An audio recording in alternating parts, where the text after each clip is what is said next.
Batam TV, Inspirasi Kepri.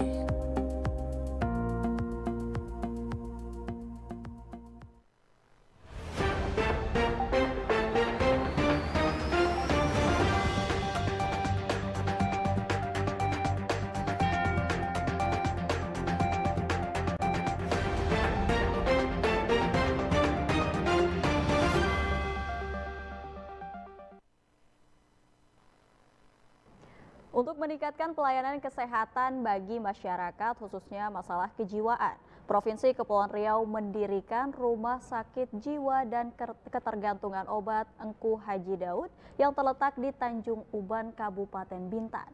Rumah sakit ini menjadi bukti keseriusan pemerintah baik eksekutif maupun legislatif dalam meningkatkan mutu kesehatan masyarakat di Kepulauan Riau.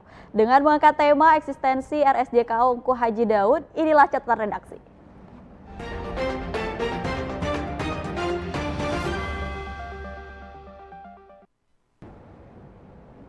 Ya, dan bersama kita telah hadir narasumber kita. Yang pertama ada Dr. Asep Guntur Sapari selaku Direktur RSJKO Engku Haji Daud. Assalamualaikum dokter. Bagaimana? Bagaimana kabarnya hari ini? Alhamdulillah. Alhamdulillah. Dan yang kedua ada Bapak Wahyu Wahyudin SEMM selaku Ketua Komisi 2 DPRD Provinsi Kepri. Assalamualaikum Pak Wahyu. Waalaikumsalam warahmatullahi wabarakatuh. Gimana Mbak kabarnya Putri, hari ini? Alhamdulillah baik. Ini memang alhamdulillah baik dong. Ya. Ini memang matching gini ya bajunya orange gini ya. Aku jadinya nggak ada briefing jadinya pakai bajunya nggak sama. Oh nggak ketemuan dulu ya. Oke. Malah ini agak telat nih saya nih datang. Oke. Dan juga nanti akan terhubung dengan Kepala Dinas Kesehatan Provinsi Kepri melalui Zoom yaitu Bapak Muhammad Bisri. Jadi nanti kita akan tergabung juga dengan Pak Bisri, Kepala Dinas Kesehatan Provinsi Kepri. Nah, ini kita akan membahas terkait eksistensi RSJKO Engku Haji Daud. Mungkin saya ingin ke Pak Asep dulu nih, Pak Asep. Sejauh ini yang Pak Asep lihat bagaimana sih peran RSJKO Engku Haji Daud di Kepri ya? Yang Pak Asep lihat sendiri seperti apa? Baik, terima kasih. Jadi Rumah Sakit Jiwa dan Ketergantungan Obat ini resminya itu kan di akhir Desember ya. Jadi melalui peraturan gubernur dirubah sebelumnya dari Rumah Sakit Umum Daerah, kemudian di Desember itu berubah menjadi Rumah Sakit Jiwa dan Ketergantungan Obat. Kemudian per Januari kami juga mendapat surat dari Kementerian Kesehatan tentang penunjukan kami sebagai rumah sakit rujukan jiwa di Provinsi Kepulauan Riau sebagai kelas utama. Nah, dari situlah sebenarnya mulai berkiprah sebagai rumah sakit jiwa dan ketergantungan obat. Kemudian di 2023 melalui dana alokasi khusus kami mendapatkan bantuan dari Kemenkes untuk pembangunan unit rawat inap yang kemarin sekitar 2 minggu lalu sama Bapak Gubernur diresmikan. Jadi ada sekarang baru 4 bangunan, insya Allah nanti 2025 kami lanjutkan. Nah, terkait peran atau fungsi dari RSJKO sendiri tadi di awal sudah disampaikan ya. Jadi memang setiap provinsi ini amanahnya itu harus ada minimal 1 rumah sakit jiwa tingkat provinsi. Dan kita provinsi alhamdulillah punya ya inilah, walaupun memang sebelumnya masuk di 10 provinsi yang belum punya. Nah, ini sekarang kita udah keluar nih. Jadi kita udah punya, jadi setiap provinsi itu minimal ada 1 rumah sakit jiwa gitu. Jadi harapannya pasien-pasien yang ada gangguan jiwa itu tidak perlu lagi dirujuk keluar dari Provinsi Kepri. Jadi akhirnya selesai di Tanjung Uban seperti itu. Oke, artinya sudah keluar dari 10 daerah yang belum memiliki yang tidak punya rumah sakit jiwa ya. Oke. Ya. Tapi untuk saat ini ada berapa dokter spesialis yang ada di RSJKO Engku Haji Daud? Ya, jadi saat ini kami ini kan ada 2 pelayanan nih. Satu pelayanan umum masih jalan kami dengan kelas C. Kemudian rumah sakit jiwanya kelas B. Untuk untuk pelayanan umumnya kami ada 4 dasar ya. Dari mulai penyakit dalam kami punya, bedahnya punya, anak punya, obgyn punya, ditambah ada spesialis yang lain ya, penunjang ya, itu ada jantung punya kami, kemudian THT, mata, radiologi. Nah, itu kami punya ya, karena memang itu untuk mendukung layanan jiwa kami gitu ya, termasuk gigi. Nah, Untuk spesialis jiwanya kami ada 3 saat ini, dan tentu seiring dengan penambahan bor, layanan segala macam itu harus kami tambah gitu ya, seperti itu. Oke.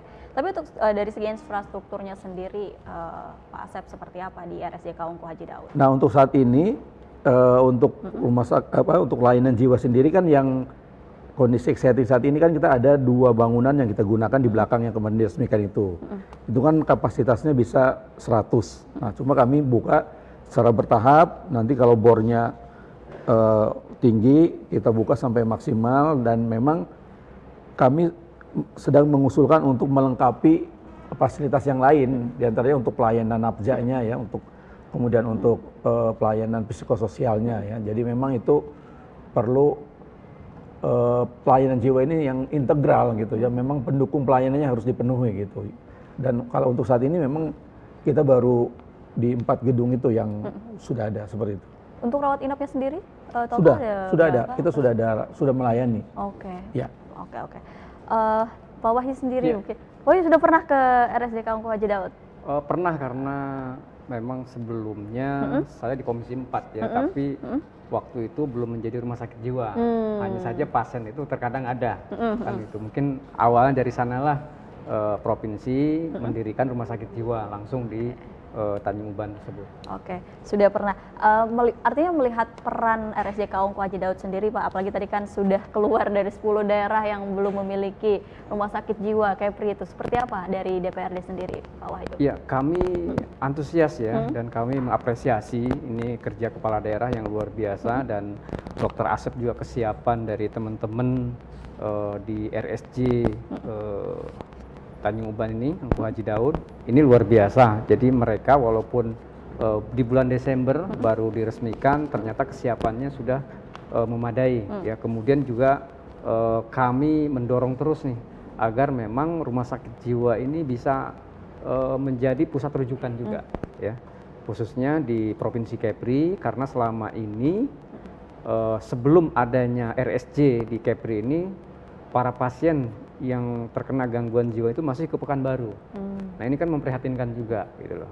Jadi dengan adanya ini ya alhamdulillah ya, mulai dikenalkan, tinggal kita bagaimana mensosialisasikan ke seluruh masyarakat yang ada di Provinsi Kepri.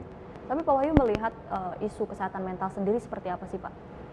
Ya, saat ini memang banyak sekali ya isu kesehatan mental ini, terutama ini di anak-anak nih sekarang yang banyak nih, karena mereka ketergantungan dengan gadget dan lain-lain. Nah, ini juga harapan kami ini sudah mulai dipersiapkan oleh Rumah Sakit Jiwa Ungku Haji Daud di Tanjung Uban, dan jangan sampai ini yang mulai terindikasi malah menjadi jadi yang mulai terindikasi sudah bisa ada penanganan ya di Tanjung Uban, sehingga ini bisa menjadi pusat rujukan tentunya. Oke, Pak Asep, berarti terkait untuk pelayanan kesehatannya sendiri nih, seperti apa? Tadi kan yang disampaikan oleh Pak Wahyu, jangan sampai yang udah terindikasi malah jadi gitu kan?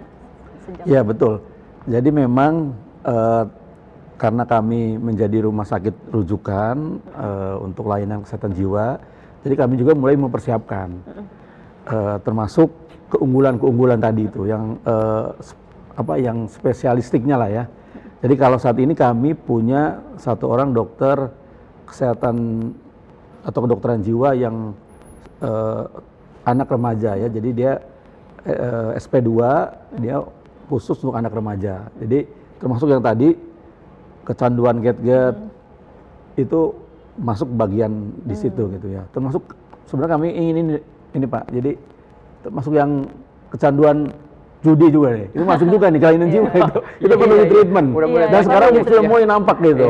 Jadi kan bayangkan ada seorang istri gitu ya, saking gemesnya suaminya yang kecanduan judi online melakukan tindakan yang aduh ngeri kali gitu.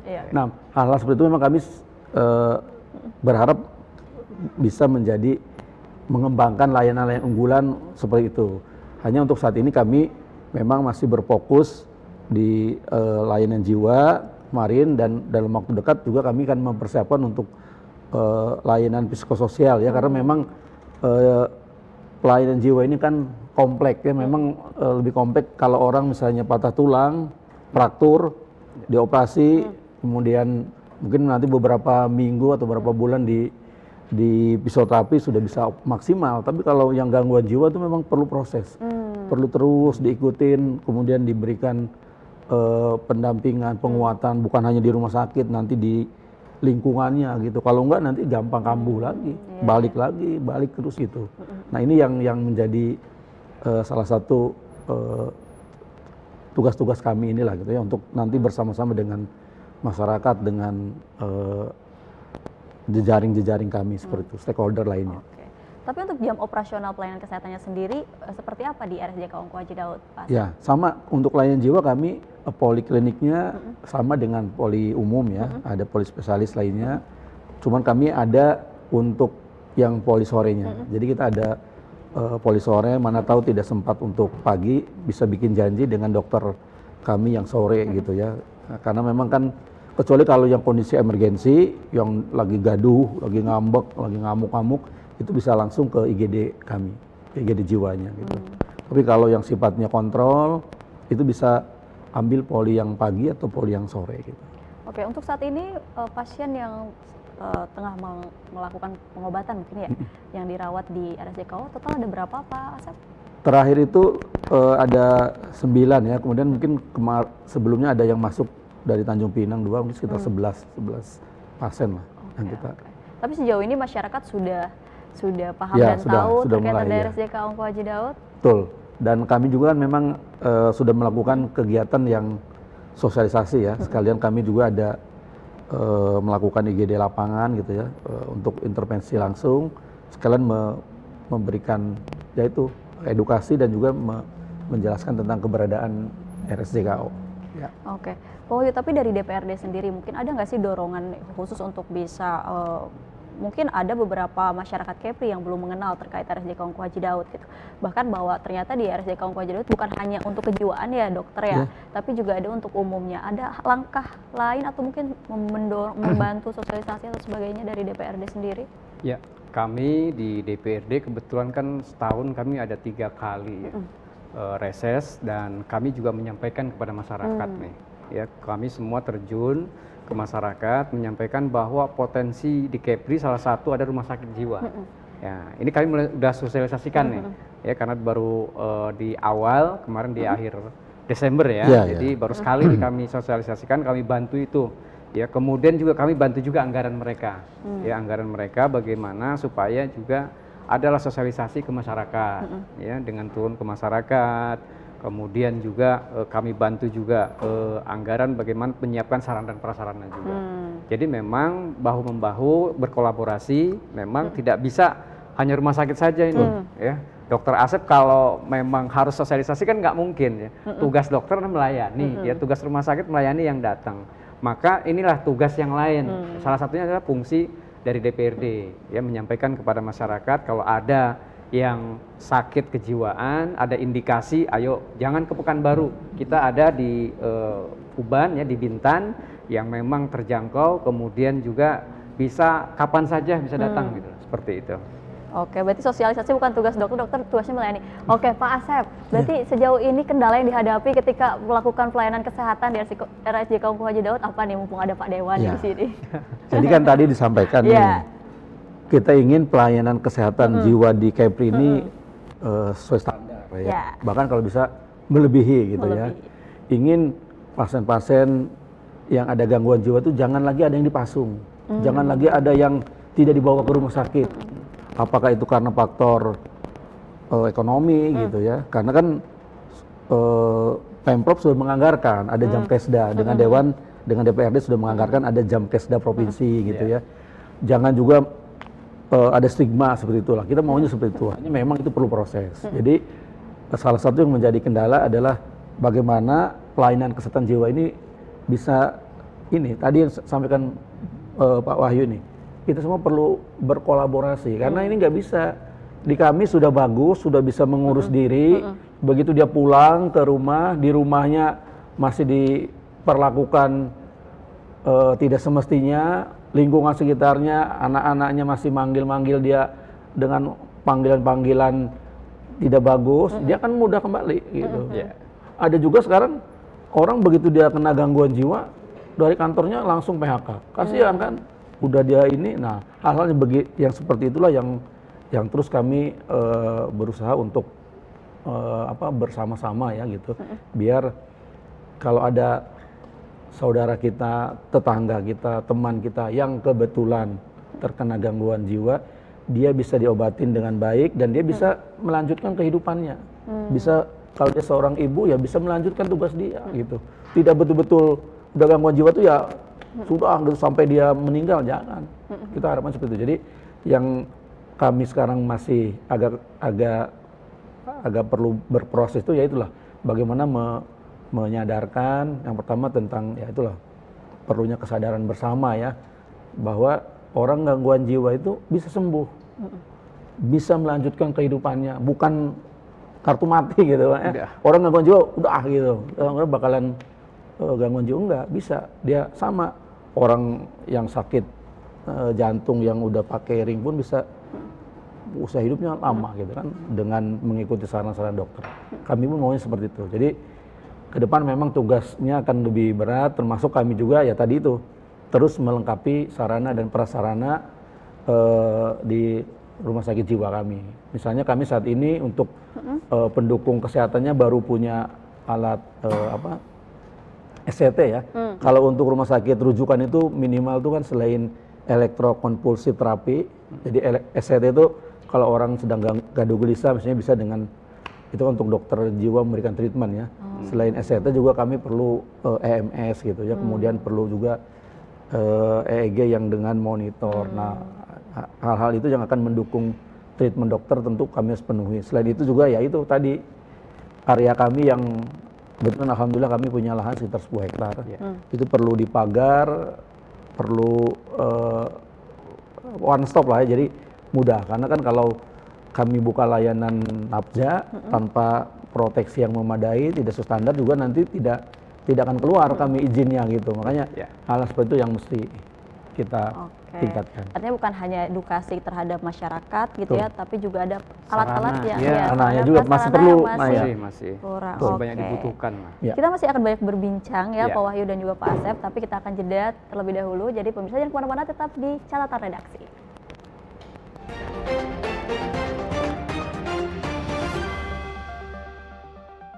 Sehatkah jiwaku?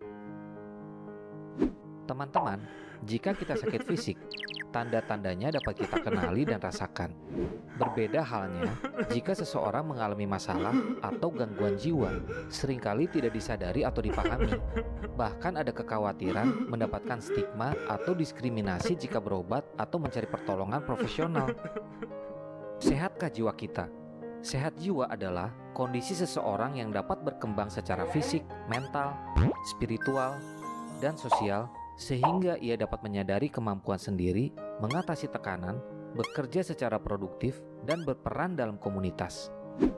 Ciri-ciri sehat jiwa antara lain, rasa senang dan bahagia terhadap dirinya, mampu menghadapi situasi, mampu mengatasi kekecewaan, puas dengan kehidupan sehari-hari, punya harga diri yang wajar, menilai diri realistis, tidak berlebihan atau merendahkan, merasa nyaman berhubungan dengan orang lain, mampu mencintai orang lain, menghargai pendapat orang lain, merasa bagian dari suatu kelompok, tidak mengakali dan diakali orang lain, mampu memenuhi tuntutan hidup, menetapkan tujuan hidup yang realistis, mampu mengambil keputusan, mampu menerima tanggung jawab, mampu merancang masa depan, dapat menerima ide dan pengalaman baru, merasa puas dengan pekerjaannya. Gangguan jiwa adalah suatu kondisi di mana seseorang mengalami gangguan dalam pikiran, perilaku, dan perasaan yang termanifestasi dalam bentuk sekumpulan gejala atau perubahan perilaku yang bermakna, serta dapat menimbulkan penderitaan dan hambatan dalam menjalankan fungsi orang sebagai manusia. Sehat jiwa, masa depan generasi muda, keren dan unggul. Punya teman atau kenal seseorang yang kebetulan pengguna narkoba? Pernah tahu gak kenapa atau apa yang bikin mereka pakai narkoba? Atau pernah gak ngebayangin apa jadinya kalau yang pakai narkoba itu kita sendiri? Narkoba atau sering juga disebut nafza, singkatan dari narkotika, psikotropika, dan zat adiktif lainnya, adalah istilah yang ngegambarin semua bahan atau senyawa yang bisa menyebabkan perubahan perilaku dan bisa mengakibatkan ketergantungan kalau digunakan dengan tidak sesuai. Penyalahgunaan narkoba bisa membuat kita kecanduan, yang akhirnya bikin kita terus-terusan mengkonsumsi narkoba dengan jumlah makin banyak pula. Dampak kecanduan narkoba bakal dirasakan oleh otak kita, terutama otak bagian depan yang fungsinya mengatur gerakan, ucapan, perilaku, memori, emosi, dan kepribadian kita. Kita jadi nggak bisa berpikir jernih, gampang lupa, dan sulit berkonsentrasi. Emosi kita jadi nggak stabil, jadi gampang marah-marah atau ngamuk-ngamuk. Keluarga dan teman juga bisa jadi frustasi ngadepin kita yang kayak gini. Yang bikin serem, fungsi otak kita belum tentu bisa pulih lagi, walaupun kita udah berhenti menggunakan narkoba. Selain berusaha menghindari pengaruh narkoba kepada diri kita sendiri, kita bisa juga membantu teman-teman kita untuk menghindari penyalahgunaan narkoba. Istilah kerennya, kita bisa ikut jadi agen perubahan. Jangan takut untuk bilang enggak sama teman-teman kita yang nawarin kita untuk pakai narkoba. Dan gak usah takut kehilangan teman gara-gara itu. Teman yang baik pasti akan ngedukung kita ngelakuin sesuatu yang baik juga.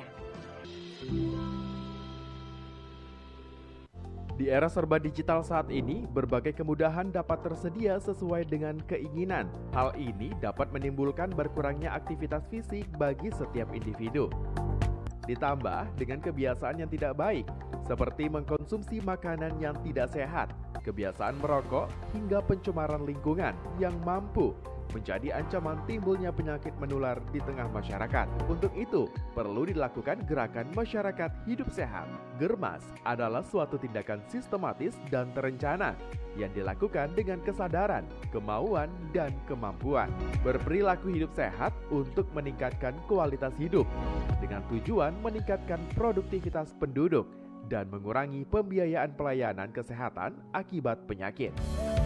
Germas bisa dimulai dengan peningkatan aktivitas fisik secara rutin, minimal 30 menit sehari. Hal ini membantu mencegah masalah kesehatan serius, diantaranya stroke, penyakit metabolisme, stres, hingga kanker-kanker. Dan jangan lupa untuk menjaga kebersihan diri dengan rajin mencuci tangan. Makan makanan bergizi yang terdiri dari lauk pauk, biji-bijian, sayur, dan buah. Olah bahan makanan dengan aman, serta pisahkan antara makanan matang dan mentah. Lakukan pencegahan dan deteksi dini penyakit paling sedikit 1 kali dalam setahun. Ayo bersama-sama kita hidup sehat, karena gerakan hidup sehat memberikan banyak manfaat.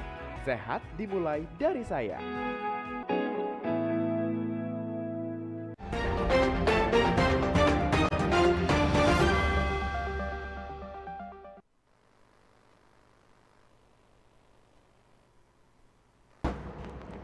Ya pemirsa, Anda masih di catatan redaksi dan saat ini kita sudah terhubung dengan Kepala Dinas Kesehatan Provinsi Kepri, Bapak Dr. Muhammad Bisri. Assalamualaikum Pak Bisri.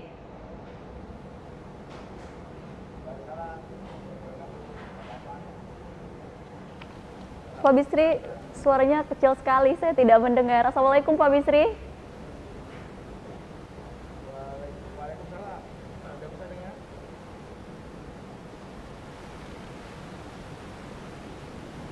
Pak Bisri jelas mendengar suara saya?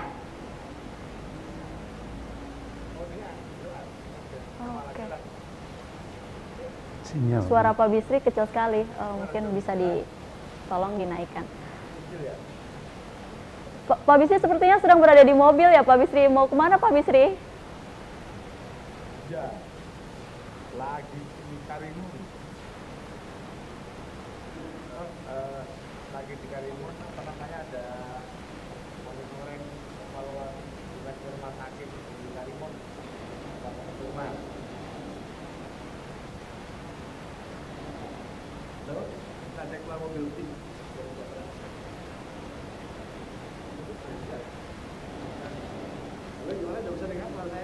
Iya, bisa Pak Bisri, tapi kecil sekali suaranya. Pak Bisri tadi? Ya?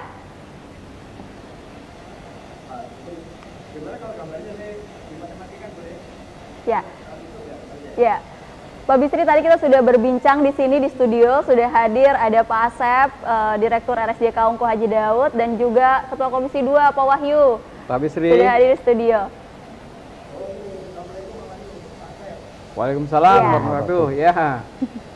Pak Bisri, tadi kita sudah berbincang terkait eksistensi RSJK Ungku Haji Daud di sini, bahkan sudah membahas pentingnya ada rumah sakit jiwa di Kepri yang baru satu ada di Kepri gitu ya Pak Bisri, bahwa kesehatan mental, isu kesehatan mental ini sangat penting dan perlu diperhatikan oleh pemerintah gitu. Pak Bisri, dari Pak Bisri sendiri bagaimana sih melihat peran RSJK Ungku Haji Daud? Ya, baik. Terima kasih. Jadi memang satu itu kewajiban. Jadi sesuai dengan instruksi dari PMK, ya setiap provinsi itu diwajibkan punya satu rumah sakit jiwa. Kita tersebut kita sekarang punya rumah sakit jiwa ini.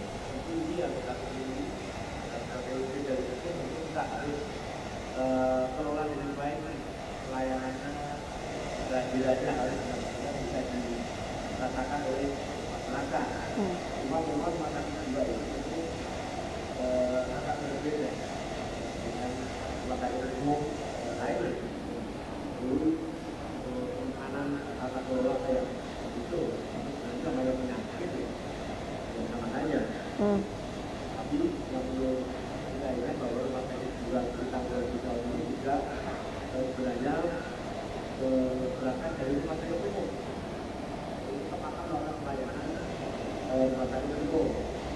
Nah, itu kita juga ini ada rumah sakit umum terbaik, bukan bermanfaat, juga kedepannya itu bisa menjadi lebih baik dan menjadi kebanggaan. Kenapa? Karena sebenarnya kesehatan mental itu dari hasil penelitian itu menjadi kunci untuk kualitas kesehatan yang lebih baik seseorang. Masa semakin bertambah umur, semakin tua, ini kondisi kesehatan mental yang prima, yang baik itu menjadi hal yang sangat penting. Dan masyarakat kita, persepsi masyarakat kesehatan mental ini kan masih beragam. Sekarang ini juga dilakukan semua, masih dari rumah sakit Pak untuk konsultasi tentang keberadaan rumah sakit ini apa sih yang masyarakat bisa mengambil manfaat dari keberadaan rumah sakit Balidan kemarin baru di launching, karena itu manfaatnya sebenarnya sangat banyak. Kesehatan mental itu sebenarnya menjadi kalau dulu ada istilah di dalam bulan aja, dalam bulan aja sekarang kan nggak populer lagi. Ini kesehatan itu harus dilakukan dari cara berpikir mental yang sehat. Spiritual juga berasal dari mental. Spiritual yang sehat itu bagian daripada kesehatan mental yang sehat. Kalau persepsi kita tentang hidup ini bagus, kesehatan kita bagus, itu secara fisik kita juga akan menjadi lebih sehat. Ya. Jadi saya kira sudah menjadi keharusan kita semua. Rumah sakit ini sudah kita dirikan dengan tidak mudah loh. Seperti ini kemarin mengusulkan, kemudian mengupayakan pembiayaan membangun tidak bisa didirikan menjadi rumah sakit umum jiwa dan ketergantungan obat ini untuk perjuangan yang tidak ringan. Mudah-mudahan ini nanti akan semakin menunjukkan eksistensinya, semakin bermanfaat bagi masyarakat luas di provinsi tersebut. Itu harapan kita. Oke, tadi Pak Bisri menyebutkan bahwa semoga bisa makin eksis gitu ya RSJK Ungku Haji Daud dan juga menunjukkan eksistensinya. Ada nggak sih dari Dinas Kesehatan Pak Bisri untuk bisa membantu RSJK Ungku Haji Daud agar bisa lebih dikenal oleh masyarakat Kepri? Iya, program kesehatan jiwa ini kan sebenarnya program sudah lama di kesehatan itu ya. Termasuk menjadi program yang sekarang prioritas ya. Kementerian Kesehatan juga ada direktorat mengenai kesehatan jiwa ini. Itu menjadi prioritas. Mungkin yang kita lakukan sekarang adalah pendidikan juga ke masyarakat mengenal aspek-aspek kesehatan jiwa ini apa.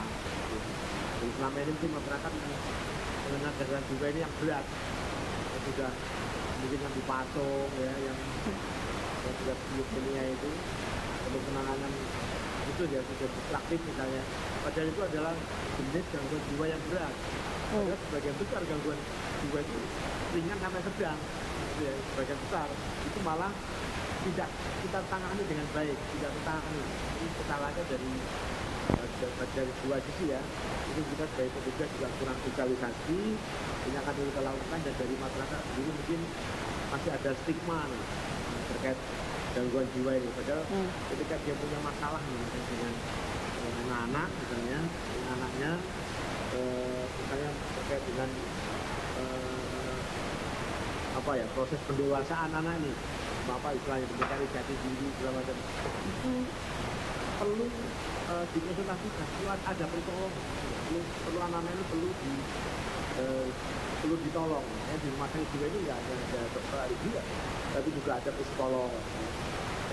Tadi mungkin Pak Asim sudah menjelaskan kan, rumah sakit jiwa Hijau ini juga membuka layanan-layanan tele apa kemarin, tejo namanya itu ya. Jadi untuk memberikan layanan tele konsultasi kepada para remaja kita ya, untuk sadar pentingnya menjaga kesehatan mental. Ketika orang udah nggak nyaman dengan ini, sebenarnya saatnya dia harus minta bantuan. Kalau bisa mengatasi sendiri syukur ya, tapi sebenarnya kalau macam remaja dia butuh bantuan. Nah, mudah-mudahan ke depan kita akan menemukan semacam cara gitu ya, strategi untuk bisa meningkatkan kesadaran masyarakat terkait dengan pentingnya menjaga kesehatan jiwa kita. Oke. Pak Bisri, baru kemarin kan kita peresmian gedung baru RSJ Kongko Haji Daud. Kalau menurut Bapak, sudah sejauh mana pengaruhnya terhadap pelayanan RSJKO? Ya, masih baru ya. Terlalu dini kita untuk mengevaluasi. Tapi di dalam tata kelola rumah sakit itu ada dua fungsi. Pertama, terkait dengan manajemen dan tata kelola. Pertama adalah tentang food corporate dan rumah sakit ini harus tata secara manajemen, harus survive secara keuangan, operasional harus beres, SDM harus bagus itu. Kemudian yang kedua adalah tata kelola secara klinis. Ini terkait dengan bagaimana mengembangkan layanan kejiwaan ini supaya berkualitas dan bermutu, dan masyarakat yang merasakan nanti kualitas dan mutu daripada layanan ini itu akan menjadi PR dari kita semua, dari manajemen, dari dinas kesehatan, dari rumah sakit jiwa ini jadi kebanggaan. Jadi kalau ditanya manfaatnya apa, pasti bermanfaat. Sejak masih awal dibuka dulu ya, masih soft opening di belum launching, saja masyarakat sudah langsung penuh waktu itu kamarnya, ruangannya ya. Artinya keberadaannya ini sudah disadari oleh masyarakat kita, sangat dibutuhkan. Dan masyarakat itu sudah pada tahu kita sudah punya rumah sakit jiwa, dan kira-kira sudah 2 tahun ini, tahun terakhir ini kita sudah nggak ngirim pasien lagi ke Pekanbaru. Itu rutin, rata-rata tiap tahun kita mengirim pasien ke Pekanbaru itu 50 orang gitu kan, kasihan. Tapi dengan adanya rumah sakit jiwa di Hijau dan juga di layanan jiwa di rumah sakit yang lain sangat membantu. Kita harapkan nanti Hijau cuma benar-benar jadi rumah sakit rujukan regional provinsi penuh di wilayah Kepulauan Riau. Progresnya ada, memang tentu masih jauh dari apa yang kita harapkan bersama. Ya. Baik, terima kasih Pak Bisri. Ya. Kita tinggal menunggu review dari masyarakat katanya ya, kalau misalnya terkait peresmian. Tapi apa sih mungkin dari Pak Wahyu sebagai DPRD Kepri, ketika kemarin kan sudah ada peresmian gedung baru, itu seharusnya pelayanan nantinya seperti apa yang diberikan kepada masyarakat dengan adanya penambahan fasilitas? Ya, ini kan peresmian sudah ya, launchingnya sudah, dan ini pelayanan memang sekarang ini harus dimaksimalkan. dan dioptimalkan juga ya. Tetapi tentu memang saat ini masih ada keterbatasan dari peralatan itu sendiri ya. Tadi Dr. Asep menyampaikan ada beberapa yang belum lengkap dan kami akan mendorong ini bagaimana ini supaya lengkap. Karena memang kalau ini hanya nanggung saja, ini juga para pasien akan tentunya nggak mau ke Kepri nih, tetap akan ke Pekanbaru. Makanya ini PR dari kami akan mendorong bagaimana supaya sarana dan prasarana yang ada di RSJ ini lebih lengkap, ya, lebih lengkap dan sesuai dengan aturan. Nah kalau bisa bahkan ini rumah sakit ini akan menjadi salah satu rumah sakit rujukan internasional dan bukan hanya sebagai rumah sakit saja, tetapi nanti ada tempat wisatanya ya, karena saya pernah berkunjung ke salah satu rumah sakit jiwa, di sana justru bisa menjahasilkan wisata gitu loh. Jadi orang kan kalau ketemu dengan orang ODGJ atau yang gangguan jiwa kan takut. Ternyata salah satu rumah sakit itu justru orang belajar ke sana gitu. Maka dari berbagai negara bisa ngelihat oh ternyata ini bagus gitu loh. Nah, seperti apa tuh Pak wisata? Apakah yang maksudnya yang Bapak wisata edukasi ya, jadi pembelajaran bahwa ODGJ ini tidak seperti yang takutkan gitu sama orang. Kalau memang takut, oh ini loh ada contohnya. Ini di rumah sakit ini ternyata baru masuk 2-3 hari atau seminggu 2 minggu, ternyata mereka bisa langsung sembuh. Nah inilah sebenarnya kalau seandainya kan yang dibutuhkan informasi nih bagi orang tua, benar apa enggak nih rumah sakit ini sebagai rujukan yang memang bisa menyembuhkan. Nah, makanya sebelum datang si pasiennya, mungkin dari pihak keluarga yang lain akan mensurvei, itu akan jadi tempat wisata sebenarnya. Gimana Pak Asep?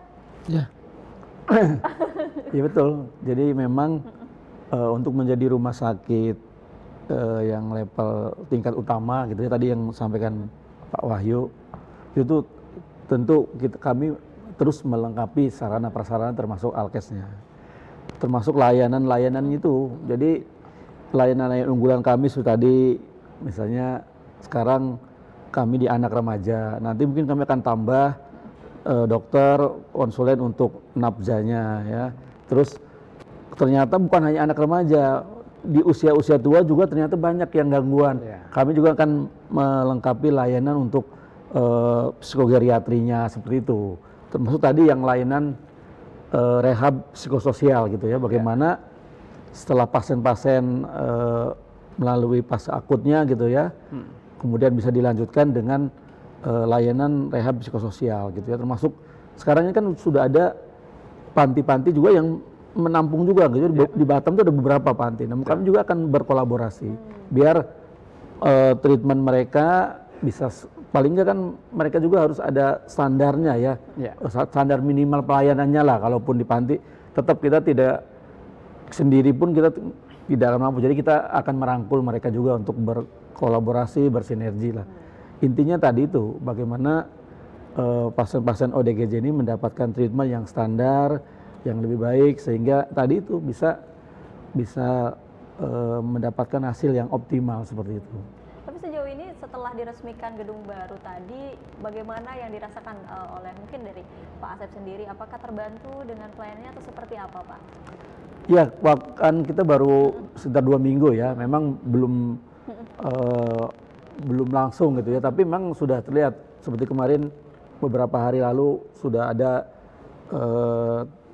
teman-teman kita dari Dinsos mengantar gitu ya pasien dari Kota Tanjung Pinang, ada beberapa pasien ya, bisa jadi menonton itu juga gitu ya. Ya harapan kami itu sebenarnya jangan sampai tadi itu ada pasien yang ODGJ tidak mendapatkan treatment yang semestinya. Seperti tadi itu malah dibiarkan atau malah dipasung atau dikurung di rumah seperti itu, dijauhkan atau ditaruh di setempat, janganlah. Kemudian tidak ada lagi di Kepri. Jadi kalau ada yang gangguan, antar aja ke kita ke sini gitu ya, atau ke rumah sakit sekitar dulu. Kalau memang di rumah sakit sekitar tidak bisa, ya boleh langsung ke kami seperti itu. Harapannya begitu. Oke, langsung ke RSJ Kongko Haji Daud. Betul. Jadi treatment. Tapi di luar sana masyarakat mungkin masih kayak ada, aduh tapi kalau aku ke sana misalnya nganterin pasien gitu ya, bayar nggak sih atau gimana mekanismenya itu seperti apa tuh? Apakah bisa juga menggunakan BPJS mungkin yang agar bisa tercover gitu, atau seperti apa sih mekanismenya Pak untuk biaya kan kalau punya kartu BPJS itu sangat bisa sekali, memang bisa. Kalaupun memang tidak punya, atau kan ada juga beberapa masyarakat kita yang bermasalah lah, dalam arti menunggak, tidak bayar, itu belum aktif, nggak apa-apa, jangan menghalangi untuk bawa ke rumah sakit seperti itu. Nanti kan ya itu tadi, nanti kami bantu juga, kita coba untuk uruskan ke jaminan kesehatan daerah ya yang kita punya. Kan Pak Gubernur dengan Dewan juga sudah menganggarkan melalui Jamkesda Provinsi, melalui Dinas Kesehatan ada anggaran di sana gitu. Jadi seperti itu. Oke. Tapi yang kemarin baru diresmikan itu apa aja sih Pak Asep? Mungkin bisa dikasih tahu juga ke kita semua. Baik, jadi kami ini saat ini sudah ada juga layanan. Sebenarnya gini, kami kan menyadari nih, rumah sakit jiwa ini kan di Bintan. Sementara cakupan dari Provinsi Kepri kan ada juga yang di Karimun, bahkan Batam juga kan lewat ini gitu kan, Lingga, Anambas, Natuna. Nah kami juga sebenarnya ada layanan telekonsultasi jiwa online. Jadi kami singkat Tejo lah ya, telekonsultasi jiwa online. Tapi Tejo bukan Bu Tejo itu ya, yang film kemarin itu. Ini jadi bisa menghubungi dulu telekonsultasi jiwa online. Misal nih tiba-tiba anaknya ada perubahan perilaku, yang tadinya rajin ke musola, ke masjid, rajin ke gereja, tiba-tiba tidak mau, tiba-tiba yang tadinya anaknya penurut, tiba-tiba membantah, tak pernah keluar malam, keluyuran. Nah, cepat konsultasi dulu, nanti diarahkan, nanti kami ada tim arahkan, seperti itu. Kita juga udah buka itu, jadi sudah mungkin udah sekitar 6 bulanan juga, 5 bulanan lah untuk berjalan. Kemudian kalau untuk layanan tadi, intervensi krisis, biasanya kami saat ini masih mencakup untuk wilayah Bintan dan Tanjung Pinang karena masalah jarak. Jadi kami turun melakukan membuka IGD layanan untuk pasien-pasien yang ODGJ. Memang sebelumnya kami sudah berkoordinasi dengan Puskesmas dan Pak Lurah, Pak Camat setempat untuk mengumpulkan. Nah baru kami turun seperti itu, udah jalan juga. Nah kalau yang untuk layanan rawat inapnya ya memang dengan yang kemarin diresmikan kami jadi meningkat kapasitasnya gitu. Ya kami berharap sih masyarakat Kepri kesehatan jiwanya bagus, sehingga kosong juga nggak apa-apa gitu. Tapi kalau ada, nah tolong bawa untuk mendapatkan pengobatan yang optimal. Oke. Gitu. Apakah Pak Bisri masih bergabung dengan kita? Halo Pak Bisri.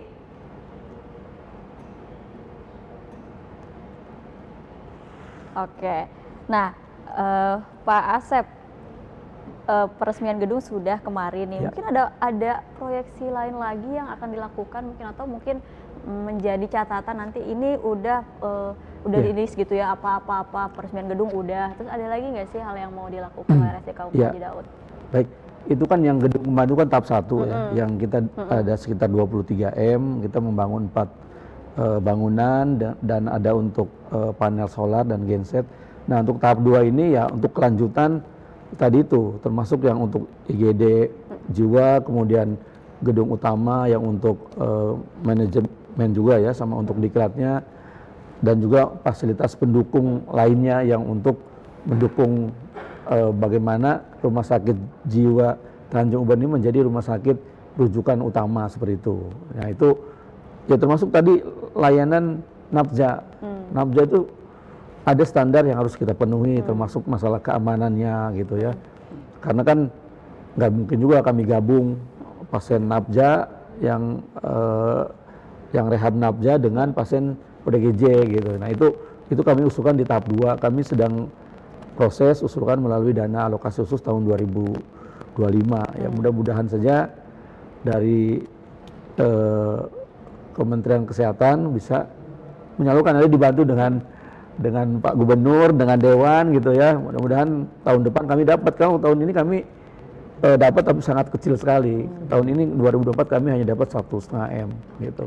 Hanya untuk tadi itu alat SRT aja kami dapat, sama untuk tambahan bed jiwa. Nah mudah-mudahan tahun depan bisa melanjutkan tahap 2 untuk pembangunan fisik pelayanan ini, untuk melengkapi tadi itu prasarana yang ada. Seperti itu. Berbicara terkait anggaran, nanti mungkin saya ingin ke Pak Wahyu, Ya. tapi setelah break nih Pak Wahyu. Tapi sebelum break nih Pak Wahyu, Ya. melihat tadi ada beberapa layanan-layanan yang sudah dilakukan oleh RSJK Ungku Haji Daud, termasuk Tejo tadi ya, itu merupakan salah satu hal yang mungkin masyarakat sekarang tuh butuh sekali, karena mereka nggak mungkin ada masyarakat yang malu lah langsung ke sana, karena mungkin stigma itu masih negatif di masyarakat ketika ke situ. Melihat inovasi-inovasi yang dilakukan oleh RSJK Ungku Haji Daud sendiri, Pak Wahyu seperti apa? Atau mungkin ada dorongan lain, karena Pak Wahyu biasanya ada ide-ide keluar. Iya, ini sangat luar biasa juga ya. Jadi Dr. Asep bersama timnya ini luar biasa sudah membuat program Tejo tersebut ya, dan ini memang masih kelihatannya belum secara menyeluruh sih. Jadi memang ini harus dimasifkan juga ya, karena yang mendapatkan gangguan jiwa tadi bukan hanya yang sudah ODGJ yang sudah memang dia akut ya, tetapi yang baru-baru ini yang semi-semi ini sudah mulai banyak di kalangan masyarakat sebenarnya, tetapi mereka agak malu ya terkait dengan itu. Dan ini memang harus disampaikan karena program Tejo yang saat ini sudah dibuat ini alhamdulillah diterima baik dengan masyarakat, tetapi secara masif masih belum, dan memang nanti kami bantu bagaimana ini supaya bisa disosialisasikan lagi, dan terutama ini yang tanda kutip harus di anak-anak di sekolah-sekolah juga sebenarnya harus mulai disosialisasikan juga karena mereka saat ini memang banyak ketergantungan dengan gadget juga, itu seperti itu Mbak. Oke. Halo Pak Bisri, masih bergabung dengan kami? Halo Pak Bisri.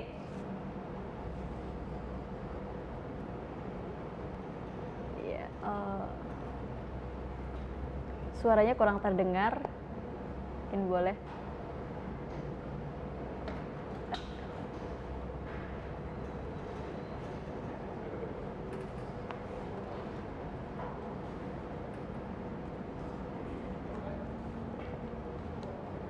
Suaranya kurang terdengar ya Pak Bisri, apakah sudah dipencet mute-nya, mungkin masih terpencet tidak?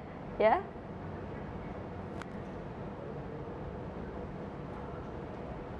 Saya tidak bisa mendengar suara Bapak soalnya dari studio.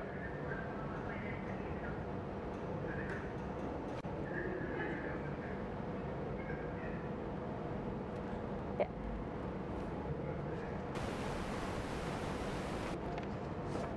Ya, Pak Bisri. Mungkin saya ingin bertanya, tadi sudah ditanyakan juga ke Pak Asep, tapi mungkin dari dinas sendiri nih, di tahun depan apakah ada pengembangan lagi, mungkin proyeksi yang akan dilakukan oleh Dinas Kesehatan sendiri untuk pengembangan pelayanan ataupun mungkin infrastruktur dari RSJK Ungku Haji Daud, Pak Bisri? Oh iya, ya prinsipnya kami dari dinas tentu akan mendukung setiap rencana pengembangan dari manajemen, ya. Tentu apa yang paling tahu apa yang mau dikembangkan kan dari pihak manajemen nih, yang paling tahu sesuai dengan kemampuan SDM. Kemudian dari analisa target ini pasarnya, masyarakat ini ya, kan akan dievaluasi nih dalam tahun ini, misalnya kekurangan ruang, kemudian ada hal-hal yang belum bisa dilayani, itu tentu akan jadi evaluasi untuk penguatan pelayanan. Nah, kami dari Dinas Kesehatan tentu akan mendukung, apakah melalui kemampuan daerah atau misalnya harus ke pusat ya. Tentu kita akan lakukan ya, karena pemerintah pusat juga mendukung terkait dengan pelayanan kesehatan termasuk jiwa ini. Tentu kami akan mendukung, karena kita sebagai Dinas Kesehatan Provinsi ini kan dekonsentrasi ya. Satu kaki itu sebagai bagian dari pusat, tapi dia juga sebagai OPD daerah untuk melayani kebutuhan di pelayanan di daerah, maksudnya kabupaten. Tentu kami akan mendukung Kabupaten Haji Daud itu terus tumbuh, berkembang, dan semakin bisa memenuhi harapan masyarakat. Jadi kami akan mendukung penuh pihak manajemen rumah sakit. Ya. Pak Bisri, PR-nya masih banyak nggak sih untuk RSJK Ungku Haji Daud? Tadi disampaikan juga oleh Pak Asep bahwa sarana dan prasarana masih banyak yang perlu dipenuhi gitu, maksudnya masih ada yang kurang. Ya benar, masih banyak ya. Rumah sakit ini di dalam sejarahnya itu nggak ada yang dalam waktu singkat PR-nya selesai. Dia pasti butuh waktu ya, sebagai rumah sakit jiwa yang sudah legendaris ya, seperti yang di Bogor, rujukan nasional ya, kemudian Saiful Anwar di Malang, itu membutuhkan waktu yang lama perbaikan. Kalau malah rumah sakit itu sudah ada sejak zaman Belanda ya. Nah kita kan masih baru kemarin, tapi dengan menggunakan sistem benchmarking ya, kita belajar cepat nih, kemudian pengakuan ya, pembinaan dari rumah sakit nasional di Bogor, rumah sakit jiwa, kita harapkan itu kita bisa melakukan transformasi yang lebih cepat nih, untuk mengejar ketertinggalan rumah sakit kita untuk bisa memberikan pelayanan yang lebih prima, lebih baik untuk masyarakat. Itu harapan kita begitu. Di samping SDM kita kan kuncinya mah di SDM ya, di SDM. Nah kita masuk sudah menginventaris di SDM mana saja di Provinsi Kepri ini yang secara bertahap nanti bisa bergabung dengan rumah sakit jiwa bagi daun. Nah ini yang kita harapkan. Oke, Pak Bisri, Pak Asep, dan juga Pak Wahyu, kita akan break sebentar, gitu ya. Nanti kita akan kembali lagi tentunya dengan tema kita hari ini. Jadi pemirsa jangan kemana-mana, tetap di catatan redaksi.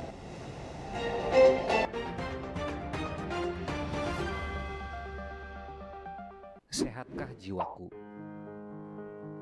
Teman-teman, jika kita sakit fisik, tanda-tandanya dapat kita kenali dan rasakan. Berbeda halnya jika seseorang mengalami masalah atau gangguan jiwa, seringkali tidak disadari atau dipahami. Bahkan ada kekhawatiran mendapatkan stigma atau diskriminasi jika berobat atau mencari pertolongan profesional. Sehatkah jiwa kita? Sehat jiwa adalah kondisi seseorang yang dapat berkembang secara fisik, mental, spiritual, dan sosial, sehingga ia dapat menyadari kemampuan sendiri, mengatasi tekanan, bekerja secara produktif, dan berperan dalam komunitas.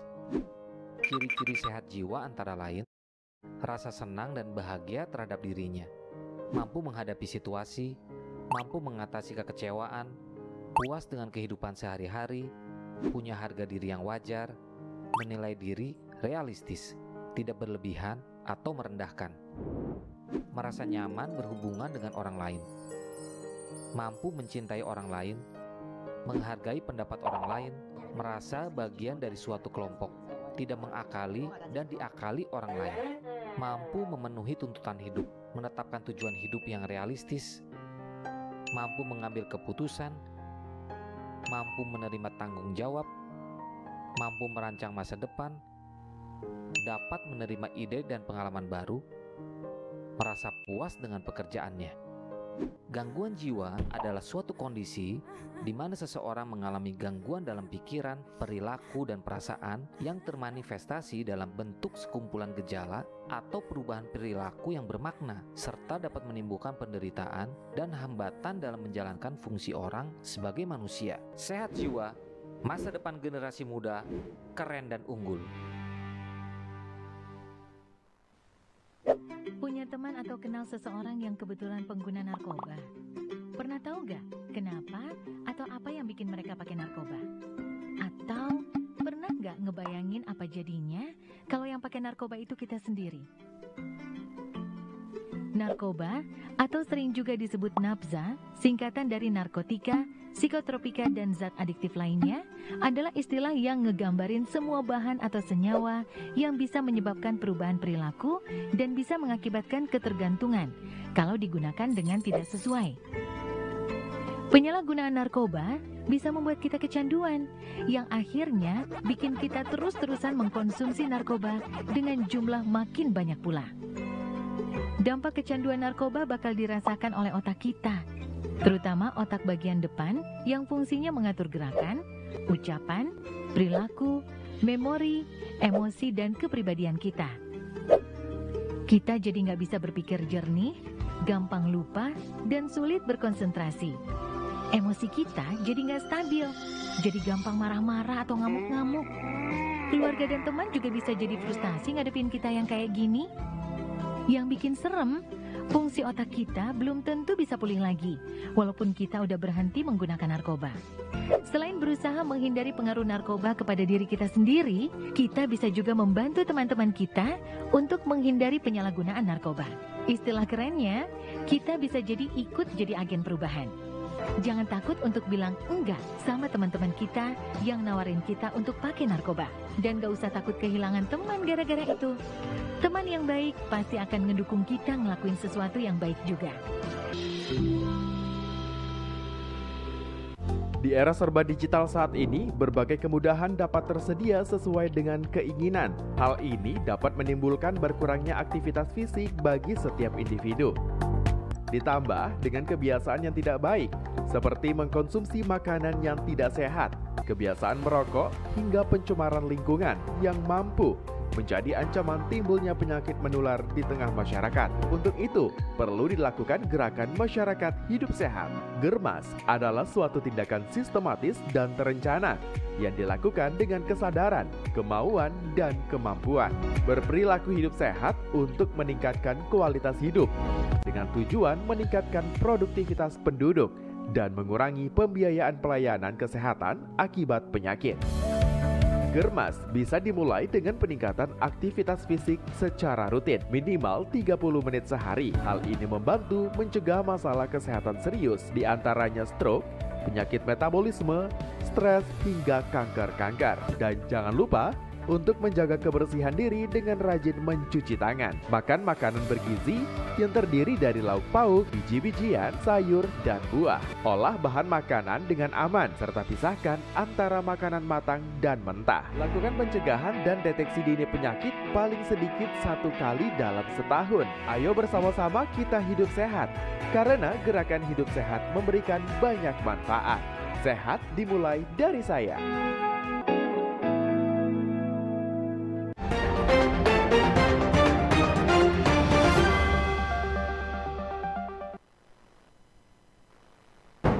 Oke, Anda masih di catatan redaksi pemirsa dengan tema kita hari ini yaitu eksistensi RSJK Ungku Haji Daud bersama dua narasumber kita di studio dan juga tadi ada Bapak Bisri, Kepala Dinas Kesehatan Provinsi Kepulauan Riau.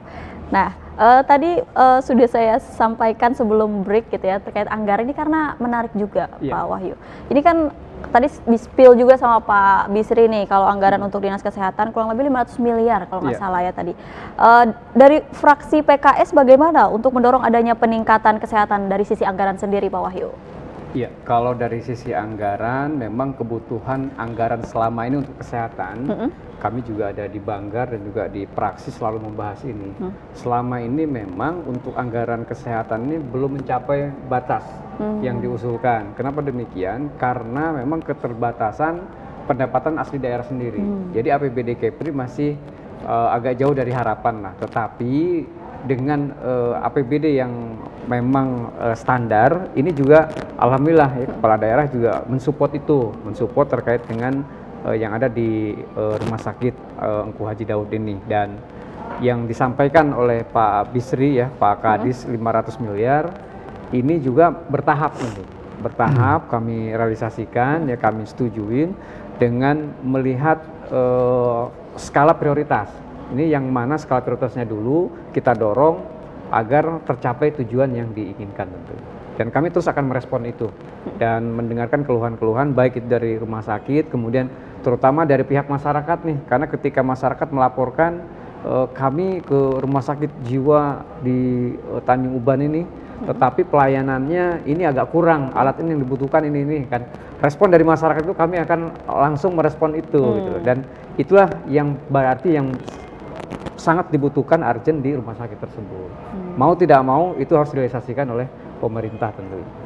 Oke, karena kita sudah berada di penghujung acara nih, kita tadi sudah membahas banyak terkait RSJK Ungku Haji Daud. Mungkin saya ingin memberikan kesempatan untuk closing statement mungkin dari yang pertama dari Pak Asep deh, closing statement terkait tema kita hari ini yaitu eksistensi RSJK Ungku Haji Daud. Silahkan Pak Asep. Baik, Bapak Ibu semua, jadi karena kita sekarang udah ada rumah sakit jiwa dan ketergantungan obat, gitu ya. Kita sudah ada layanan-layanan tadi seperti telekonsultasi jiwa kalau yang secara online ya. Silakan diakses apabila ada keluarga, ada sanak saudara yang memerlukan, bukan hanya sudah ini ya, sudah pasien di awal pun sesegera mungkin, karena prinsipnya makin cepat dilakukan treatment itu hasilnya akan lebih bagus gitu daripada dibiarkan. Jadi kalau ada yang gangguan jiwa jangan dibiarkan di rumah, segera dibawa saja. Kalau ada kendala masalah pembiayaan segala macam itu nanti kami bantu. Jadi mudah-mudahan apa yang kami lakukan dengan keberadaan rumah sakit ini, Pak Gubernur sudah sangat support, Dewan juga gitu ya, dengan menyiapkan lahan, menyiapkan bangunan dan prasarananya. Mudah-mudahan ke depan ketahanan jiwa masyarakat Kepri ini makin bagus gitu ya. Kemudian standar pengobatan pelayanan jiwa juga makin bagus. Ya, harapannya seperti itu. Mungkin itu. Oke, terima kasih Pak Asep. Ya. Monggo Pak Wahyu untuk closing statement ya tema kita hari ini. Baik, kepada pemirsa Batam TV dimanapun Anda berada, kita bersyukur bahwa di Kepri ini sudah ada rumah sakit jiwa.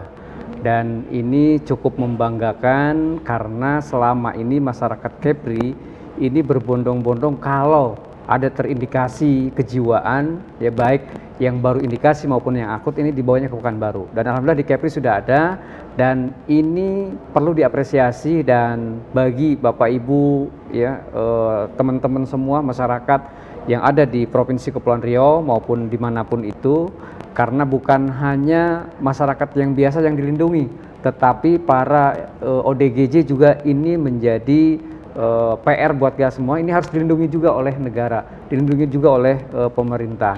Dan ke depan rumah sakit yang ada di Kepri ini, khususnya rumah sakit jiwa ini, menjadi pionir bagi rujukan rumah sakit yang ada di nasional tentunya. Oke, terima kasih Pak Wahyu, Pak Asep. Ya, sama-sama, perbincangan Mbak, kita hari makasih. ini sangat-sangat luar biasa. Dan juga mungkin tadi kalau Pak Bisri nonton ya, terima kasih juga Pak Bisri yang jauh di sana, tadi lagi ada di Jakarta, menyempatkan waktunya untuk gabung bersama kita dalam membahas eksistensi RSJK Haji Daud. Saya Putri Amini, sampai jumpa di catatan redaksi selanjutnya.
Batam TV, inspirasi Kepri.